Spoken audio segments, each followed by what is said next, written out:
क्या हुआ जब रात 12:30 बजे एक बेगुनाह साधु को डाला गया जेल में, और इसके बाद 3 दिन बाद जो चमत्कार हुआ उसे देख पुलिस वालों की आंखें फटी की फटी रह गई। यह सत्य घटना है पश्चिम बंगाल के कोलकाता शहर की।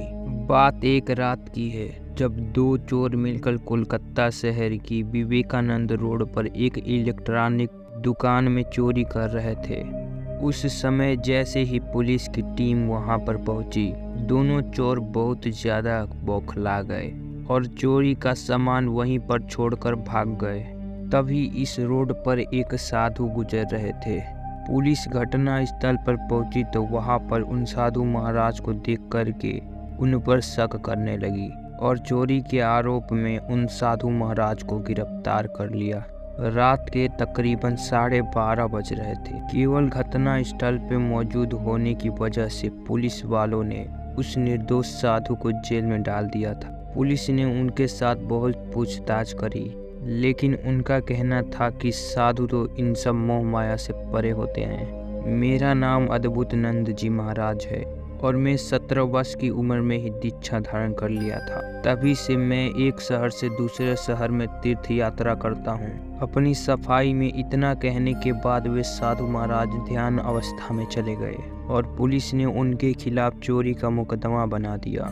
पूरा एक दिन बीत गया, लेकिन वह साधु महाराज ध्यान अवस्था से बाहर नहीं आए और देखते ही देखते करीब 3 दिन बीत गए, पर उन साधु महाराज अभी तक ध्यान मुद्रा से बाहर नहीं आए थे और पिछले 3 दिनों से उन्होंने अन्न के एक दाने भी ग्रहण नहीं किए थे। सभी पुलिस वाले बहुत हैरान थे कि किसी व्यक्ति में इतनी एकाग्र शक्ति कैसे हो सकती है। और उस घटना के 3 दिन बाद कोलकाता के उस पुलिस थाने में कुछ ऐसा चमत्कार हुआ जिसे देख सभी लोगों के रोंगटे खड़े हो गए। दरअसल वही 2 चोर जो उस दिन विवेकानंद रोड पर चोरी कर रहे थे, वह भागते हुए उसी पुलिस स्टेशन में आए और उन्होंने जितना भी सामान चुराया था वह सभी सामान जब्त कराकर खुद को आरोपी बताया।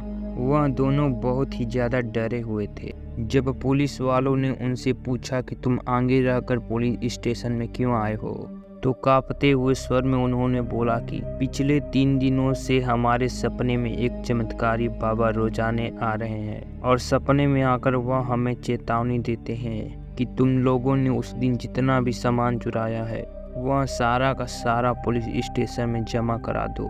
पहले दिन तो हमें इस सपने में ध्यान नहीं दिया, लेकिन दूसरे ही दिन से हमारे जीवन में बहुत बड़ी मुसीबतें आने लगी, जिसके कारण आज यहाँ सारा सामान जब्त कराने आए हैं। दोनों को रिमांड में लिया और कहा कि तुम्हारी गलती की सजा पिछले 3 दिनों से एक निर्दोष साधु बाबा भुगत रहे हैं। जब उन दोनों चोरों ने लॉकअप में उन बाबा को देखा तो उनके पसीने पसीने छूट गए, क्योंकि वह वही चमत्कारी बाबा थे जो पिछले 3 दिनों से उनके सपने में आ रहे थे।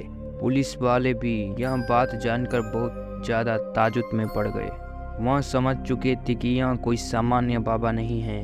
उन्होंने किसी तरह से ध्यान मुद्रा से बाहर निकाल कर उन्हें तत्काल उस जेल से बाहर निकाला। सभी पुलिस वालों ने मिलकर साधु महाराज से माफ़ी मांगी।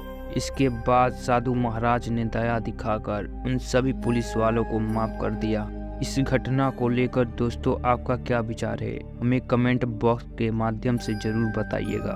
अगर यह वीडियो पसंद आई तो लाइक, शेयर और चैनल को सब्सक्राइब करके बेल आइकन को प्रेस करना मत भूलिएगा। मैं जल्दी मिलता हूँ एक और नई वीडियो के साथ। तब तक के लिए नमस्कार, खुश रहो और अपनी ज़िंदगी में एंजॉय करो।